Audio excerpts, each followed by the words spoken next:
ரசவாதி. முக்கியமாக ஒரு விஷயம் சொல்லியே ஆகணும். இந்த படத்தில் நிறைய பேர் நடிச்சிருக்காங்க. அதில் ரெண்டு பேர் தான் நடிகர்கள். நடிக்கிறவர்களை எல்லாரையும் நடிகர்கள் என்று ஒத்துக்கொள்ள முடியாதல்லவா? நான் சொன்ன நடிகர்களில் ஒரு ஆள் படத்தின் முக்கியமான வில்லன். தூணிலும் துரும்பிலும் இருப்பாங்கிற மாதிரி படம் முழுக்க வியாபித்து கொண்டவர். சொல்லப்போனால் நாயகனை விட முக்கிய வேடம். இரண்டாவது நடிகன் முதல் சீன்லேயே சாகடிக்கப்படுபவர். அவரோட நிஜப்பேர் பாபூஸ். அவரை நிறைய சீரியல்களில் முக்கிய வேடங்களில் பார்த்திருக்கிறேன். பார்த்த எல்லா சீன்கள்லேயும் மிரட்டி இருப்பார். சில சினிமாக்களிலும் பார்த்துருக்கிறேன். எல்லாமே சின்ன சின்ன வேஷங்கள். இந்த படத்திலும் அப்படியே.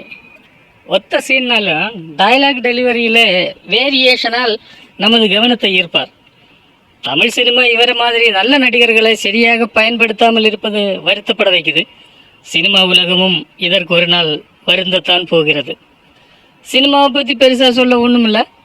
கதையை பற்றின எந்த லீடும் தரப்படாமல் கதாபாத்திரங்களின் குணாதிசயங்களை மட்டும் பார்த்துக்கிட்டு எப்படி தான் சினிமா ரசிக்க முடியும்?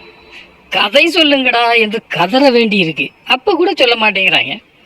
ரசவாதி பார்க்க போய் ரத்தவாந்தி எடுத்துக்கிட்டு வர வேண்டியிருக்கு. பார்க்க நினைப்பவர்கள் ஜாக்கிரதை. அப்போ சரி.